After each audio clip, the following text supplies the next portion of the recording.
आप सबका बहुत बहुत स्वागत इस सभा में। लेकिन सबसे बड़ा स्वागत और धन्यवाद मेरी अपनी कर्नाटका की बहनों को, जो इतनी बड़ी तादाद में यहाँ आई हैं मेरी बातों को सुनने के लिए और इतने समय से आप सब इंतज़ार कर रही हैं। मेरे भाइयों को भी बहुत बहुत स्वागत और धन्यवाद। आपको देख के बहुत खुशी होती है, खास तौर से मेरी बहनें। मैं जानती हूँ कि आप कितनी मेहनत करते हो, मैं जानती हूँ कि घर का बोझ किस तरह से संभालती हो, घर में काम करती हो, सब परिवार वालों की देखभाल करती हो, खेती में भी काम करती हो, जहाँ हाथ पटाना हो वो भी करते हो, और बाहर जिसकी नौकरी है वो जाके नौकरी भी करती है, तो घर आकर घर को संभालती है और घर को देख। अगर किसी का जीवन संघर्ष का जीवन है तो वो आपका है मेरी बहनों। और मैं ये भी जानती हूँ कि इस संघर्ष के लिए आपको कम पहचाना जाता है, कि जितना आप काम करती हो, जितना आप मेहनत करती हो, शायद कई पुरुषों से ज्यादा, लेकिन उनको ज्यादा पहचाना जाता है। खास तौर से जो घर पे काम करती हैं, जो गृहस्थ महिलाएं हैं, बहुत कम समझा जाता है कि उन पर कितना बोझ होता है और कितनी मेहनत करती हैं और दिन रात कितना काम करती हैं। मुझे बहुत बहुत गर्व है कि पिछले साल जब मैं उत्तर प्रदेश की प्रभारी थी, तब हमने महिलाओं के लिए बहुत नई नई योजनाएं, बहुत नए सवाल और नई आइडियाज उठाई, क्योंकि वो एक पहल थी हमारे लिए। और उसके बाद हमने देखा कि बहुत सारे राजनीतिक दल महिलाओं के सवाल उठाने लगे। मुझे खुशी हुई कि कुछ ही महीनों पहले एक चुनाव में अनेक दलों ने महिलाओं के लिए एक अलग वो मैनिफेस्टो निकाला, और मुझे बहुत ही ज्यादा गर्व है कि कांग्रेस पार्टी ने इस चुनाव में कर्नाटका में ये तय किया है कि महिलाओं को 2000 रुपए हर महीने मिलेंगे। ये आपके खाते में जाएगा ये पैसा, और ये इस बात की पहचान है कि आप कितनी मेहनत करती हो, कि आप समाज को बनाए रखती हो, कि पूरे परिवार की परवरिश, अगले जितने भी बच्चे हैं आपके, उतने की परवरिश आपके हाथों में है। समाज का, देश का, प्रदेश का भविष्य बनाने वाली महिला ही होती है, क्योंकि बच्चों का देखभाल आप करती हो और उनको सिखाती हो, और जो हमारी संस्कृति है, सभ्यता है, वो बच्चों को आप देती हैं। इसीलिए मैं आपसे एक बात कहना चाहती हूँ। आज मैं यहाँ पर चुनाव के लिए खड़ी हूँ, इस मंच पे चुनाव के प्रचार के लिए आई हूँ। लेकिन इससे पहले कि मैं आपको बताऊं कि इस भाजपा की सरकार ने कर्नाटका को किस तरह से तबाह किया है इन 3 सालों में, और इससे पहले कि मैं आपको बताऊं कि कांग्रेस पार्टी क्या करना चाहती है आपके लिए और क्या किया है अतीत में कांग्रेस पार्टी ने कर्नाटका के लिए, मैं आपसे कुछ अलग सी बातें करना चाहती हूँ। क्योंकि मैं भी एक महिला हूं,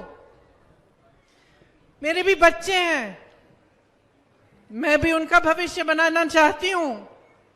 मैं भी समझती हूं कि एक परिवार के लिए क्या जरूरी है, कौन सी चीजें उस परिवार को बनाती हैं, मजबूत करती हैं। तो देखो, अपने बच्चों के लिए हम क्या चाहते हैं। सबसे पहले तो हम चाहते हैं कि उनकी सेहत अच्छी हो, हम चाहते हैं कि उनकी पढ़ाई लिखाई अच्छी हो। मैंने गरीब से गरीब परिवार देखे हैं, गरीब से गरीब गांव में, और जब मैं पूछती हूँ कि आप क्या चाहते हैं, किसी न किसी तरह जुगाड़ करके, पैसे इकट्ठे करके वो अपने बच्चों को अच्छे पाठशाला में भेजना चाहते हैं। मैं ऐसी बहनों से मिली हूँ जिनके पास कुछ नहीं था, लेकिन छुप के अपने परिवार से जाके साड़ी के फॉल को सीकर थोड़े थोड़े पैसे बना के अपनी बेटियों को पढ़ाने के लिए भेजती हैं। तो सबसे पहले हम बच्चों की अच्छी सेहत चाहते हैं, हम चाहते हैं कि शिक्षा मिले उन्हें, हम चाहते हैं कि जब ये बच्चे बड़े हों, चाहे वो पुरुष हो चाहे वो महिला हो, हम चाहते हैं कि उसको अच्छा रोजगार मिले, वो अपने पैरों पे खड़ी हो। उनको दुख होता है तो हमें दुख होता है, उनका आत्मविश्वास कम होता है तो हमें दुख होता है। जब वो नौकरी के लिए जाती हैं, उन्हें रोजगार मिलता है, हम खुश होते हैं। जब हमारे नौजवान बच्चे अच्छा रोजगार पाते हैं तो हम खुश होते हैं कि अब बच्चा घर को चलाएगा, हमारी भी देखभाल करेगा।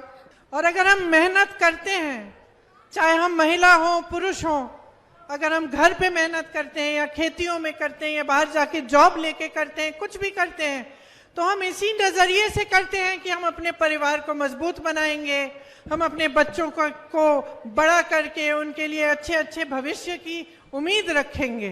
तो इस पूरी जो ये सारी जो मेहनत हम करते हैं, ये सारी जो जिंदगी हम जी रहे हैं, इसमें नेताओं की, राजनीति की, सरकारों की क्या भूमिका है? हम नेताओं में क्यों विश्वास करते हैं?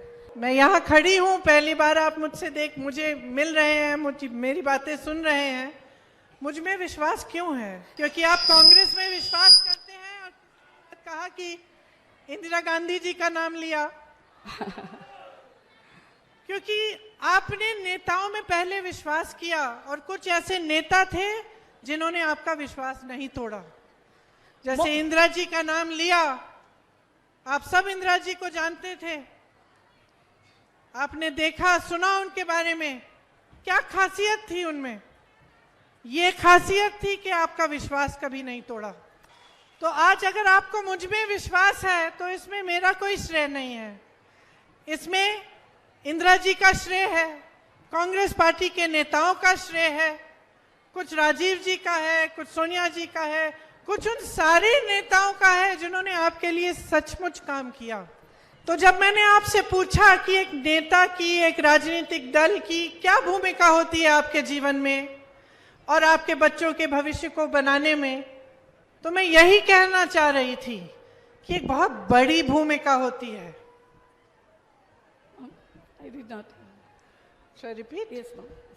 तो जब मैंने आप सबसे पूछा कि नेता की, राजनीतिक दल की, सरकार की क्या भूमिका होती है आपके जीवन में, आपके बच्चों के भविष्य को बनाने में, तो मैंने इसीलिए पूछा। अब इस सड़क को देखिए,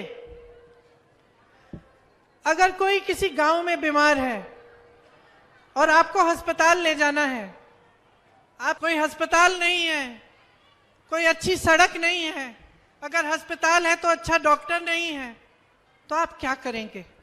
किसी ने सड़क को बनाने में पैसे खाए हों 40%, और इस सड़क में इतने सारे गड्ढे हैं, या अस्पताल में दवाइयां नहीं आई क्योंकि कोई नेता उसके पैसे खा रहा है, या आपके गांव में पाठशाला नहीं है, आप कितनी भी मेहनत कर लें, दिन रात मेहनत कर लें, खाना ना खा के अपने बच्चों को खिला के मेहनत करें, और कोई स्कूल ही नहीं है जिसमें जा सकते हैं, तो क्या आपको अपने जीवन में सिर्फ आपको ही मेहनत करना है? सुबह से शाम तक आप मेहनत करें, कमाएं, ईमानदारी से कमाएं, अपने आत्मविश्वास को रख के, अपने देश, अपने प्रदेश पे, अपने गांव पे गर्व करके, लेकिन आप ही करें और नेता आपके साथ विश्वासघात करे, कमीशन खोरी करे, 40% की सरकारें बनाएं, जो पैसे आपकी सड़कों पे, आपके नालों पे, आपके घरों पर, आपकी पाठशालाओं पे, आपके अस्पतालों में जाने चाहिए, वो खुद खा के अपने घर में लगा ले, तो इससे बड़ा विश्वासघात कोई हो सकता है? आप अपने बच्चों के लिए ईमानदारी से कमा रहे हो। यहां से मैं अभी जहां से आ रही थी, गन्ने के किसान हैं, गन्ने का दाम नहीं मिल रहा है। आज देश में किसान औसत 27 रुपए प्रतिदिन कमा रहा है, 27 रुपए।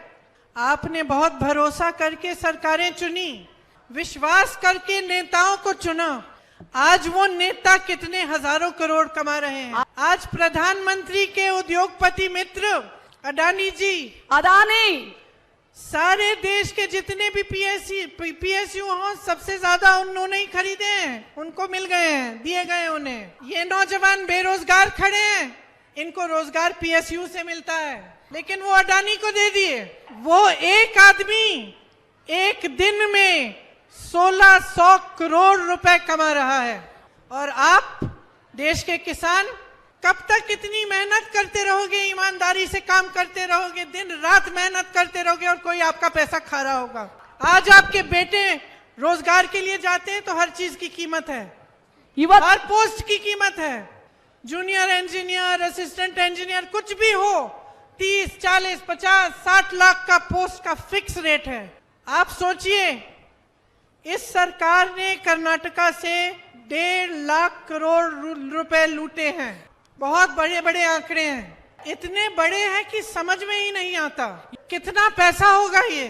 क्या किया होगा इन्होंने इसका?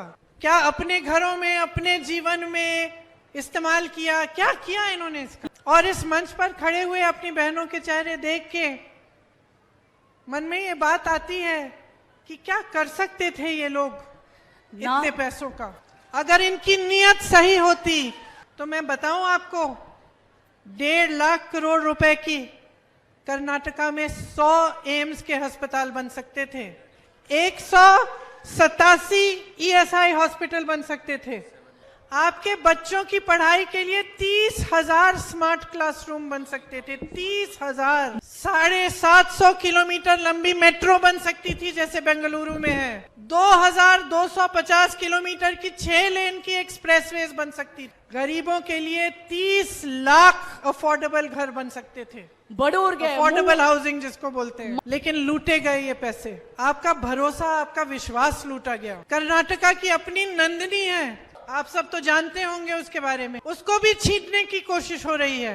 गुजरात से अमूल लाया जा रहा है चुपचाप से। कहते हैं कि कर्नाटका में दूध का कलेक्शन कम हो गया है, लेकिन उसी कर्नाटका में जब कांग्रेस की सरकार थी तो दूध इतना था कि हम क्षीरधारे और क्षीर भाग्य जैसी योजना बना सकते थे। इतना नंदिनी का, इतना दूध का कलेक्शन था कि स्कूलों में हम बच्चों को दूध दे सकते थे। और आपको याद होगा, क्षीराधारे हमने योजना जो बनाई थी कांग्रेस ने, उसमें 5 रुपए प्रति लीटर किसानों को मिलता था दूध के लिए। अब ये कह रहे हैं कि कम कलेक्शन हो गई है। क्यों? क्योंकि ये अपने दूसरे कोऑपरेटिव को लाना चाह रहे हैं यहाँ और नंदिनी को उसमें जोड़ना चाह रहे हैं। हर स्तर पर कर्नाटका प्रदेश का, कर्नाटका की जनता का पूरी तरह से अपमान हो रहा है, हर स्तर पर। RSS जैसी संस्थाएं आपके महात्मा बसवन्ना जी, नारायण गुरु जी के बारे में भी झूठ फैलाते हैं। तो आप सोच सकते हैं, आपकी संस्कृति का अपमान, जो कोऑपरेटिव्स आपने अपनी मेहनत से बनाए उनका अपमान, भ्रष्टाचार करके आपकी मेहनत का अपमान। तो ऐसी सरकार आपके जीवन को सुधार कैसे सकती है? इन नेताओं से आपको मिलेगा क्या? ये तो आपसे ले रहे हैं, सत्ता भी आपसे लेते हैं जब आप वोट देते हो, लूट के आपसे लेते हैं, और आप मेहनत से अपने बच्चों की परवरिश करना चाहते हैं। तो मेरी बहनों, जाग जाओ। सबसे पहले तो इस बात पर जागरूक बन जाओ कि चुनाव के जो मुद्दे हैं वो आपके मुद्दे होने चाहिए।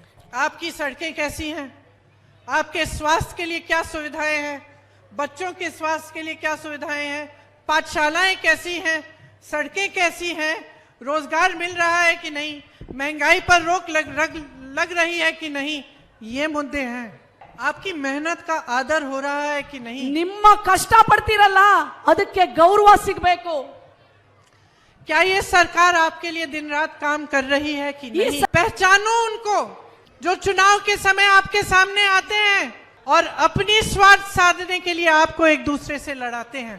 पहचानो उनको जो झूठे वादे करते हैं, चुनाव के समय बड़ी बड़ी बातें करते हैं और चुनाव के बाद उन वादों को भूल चुके होते हैं। मेरी बहनों, पूछो, भाजपा ने आपको 26 वादे किए थे पिछले चुनाव में, 26, जिसमें से 24 आज तक पूरे नहीं हुए हैं। युवाओं को बोला था रोजगार मिलेगा, आज लाखों सरकारी पद खाली हैं कर्नाटका में, खाली हैं, रोजगार खाली है, दे सकते हैं, दे नहीं रहे हैं। बहनों, मेरे भाइयों, आप वहां खड़े हो, आप में से बहुत सारे बेरोजगार होंगे, आपकी नौकरी पड़ी है खाली, लेकिन आपको नहीं दी जा रही। वादा किया था कि डबल इंजन की सरकार है, किसान की कमाई भी डबल होगी। देश के अनेक प्रदेशों में गन्ने के, चावल के दाम ज्यादा मिल रहे हैं, यहां कम मिल रहे हैं।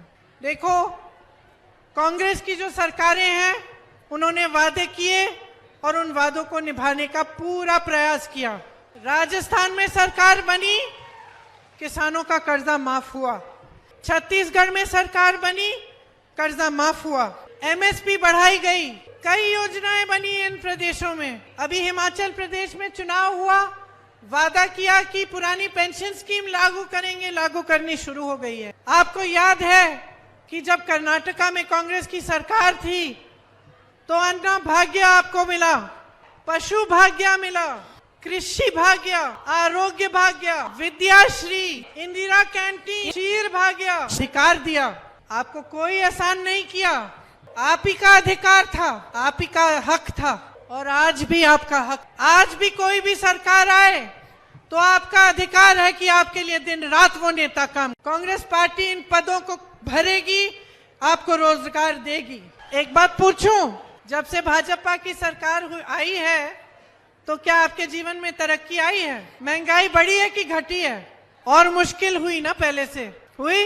इसीलिए कांग्रेस कह रही है कि इसकी हमारी सरकार आएगी तो 200 यूनिट बिजली आपको फ्री मिलेगी। जिसके पास डिप्लोमा है उसको 1500 रुपए पर महीने मिलेगा। और एक बार फिर मैं अपनी बहनों को बताती हूँ कि 2000 रुपए महीने आपको भी मिलेंगे। और ये इसलिए नहीं कह रहे हैं हम कि हम सोच रहे हैं कि हम ऐसा कहेंगे तो आप वोट दोगे, हम सत्ता में आएंगे। नहीं, हम इसलिए कह रहे हैं क्योंकि हमें आपकी परवाह है, क्योंकि हम जानते हैं कि कितना संघर्ष कर रहे हैं आप, कि जब से इस बीजेपी की सरकार आई है और इसने आपको लूटा है हर रोज, आपके जीवन में कितनी मुश्किलें बढ़ी हैं। हम उस बोझ को हल्का करना चाहते हैं, आपकी सहायता करना चाहते हैं। हम चाहते हैं कि कर्नाटका का आत्मविश्वास बिल्कुल टूटे नहीं, मजबूत रहे। आज आपको मालूम है कि कर्नाटका के युवा जहां भी जाते हैं, दिल्ली आते हैं नौकरी के लिए, हमें मालूम होता है कि ये मेहनती लड़का है। कई बार मैं विदेश जाती हूँ, कर्नाटका की लड़कियां लड़के मिलते हैं, बात करते हैं मुझसे, मुझे गर्व होता है। मैं सोचती हूँ देखो हमारे देश को किस तरह से देश का नाम आगे बढ़ा रहे हैं। बाहर जाकर मेहनत करके, ईमानदारी से काम करके ये दिखाते हैं कि हाँ हम कर्नाटका के हैं, हम भारत के हैं और हम किस तरह से मेहनत करना जानते हैं। सब बातें समझते हैं। मैं जानती हूँ मेरी बहनें, आपने जीवन बहुत देखा है, बहुत संघर्ष किया है। मैं आपको समझाने नहीं आई हूँ, आपसे बहुत कुछ सीख सकती हूँ, लेकिन मैं ये जरूर कहने आई हूँ कि इस चुनाव को आप हल्के में मत लीजिए। ये चुनाव आपके बच्चों का भविष्य बनाएगा, ये नौजवानों का भविष्य बनाएगा, आपकी संस्कृति का भविष्य तय होगा, आपकी सभ्यता का भी। जब सरकारें लूटती हैं और संस्कृतियों को बदलने की कोशिश करती हैं, झूठ बुलवाती हैं, तो समाज की भलाई नहीं होती। भाई भाई को एक करने वाली, पूरे प्रदेश और देश की परवरिश एक परिवार की तरह एक साथ करने वाली, युवाओं का, महिलाओं का आत्मविश्वास, उनको आत्मनिर्भर बनाने का काम करने वाली सरकार, ईमानदार सरकार जो आपसे लूटे नहीं लेकिन आपको दिल खोल कर दे, यही आपका अधिकार है। अपने अधिकार को पहचानो, इस चुनाव की अहमियत को पहचानो।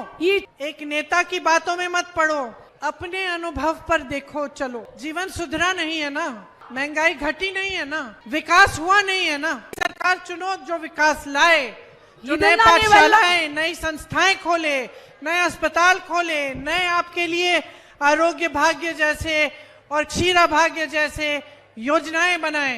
एक ऐसी सरकार जिसको आपके गर्व और कर्नाटका के गर्व और देश के गर्व से गर्व हो। तो इस चुनाव को अपने बारे में बनाओ। ये चुनाव निम्मदागले अपनी जरूरतों के बारे में, अपने मुद्दों के बारे में, और कांग्रेस पार्टी को जिताकर एक ऐसी सरकार लाओ जो आपको पहचाने, आपको समझे और आपकी समस्याओं को सुलझाए। ये आप सबकी जिम्मेदारी है, ಇದೆಲ್ಲ ನಿಮ್ಮ ಜವಾಬ್ದಾರಿ। लेकिन मेरी बहनों, सबसे ज्यादा आपकी जिम्मेदारी है। बच्चों का भविष्य आपके हाथों में है। कांग्रेस को मौका दो कि उस भविष्य को मजबूत बनाए। और ये इतना प्यार जो आपने मुझे दिया है यहाँ आके, और मेरी बातों को इतनी चुपचाप से, संजीदगी से सुनने का, उसके लिए बहुत बहुत धन्यवाद।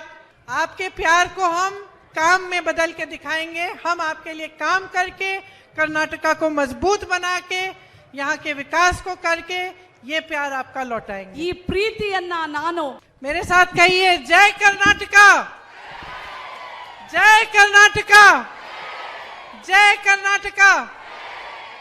3 बार जय हिंद, जय हिंद, जय हिंद, जय हिंद, जय हिंद। जय हिंद। धन्यवाद।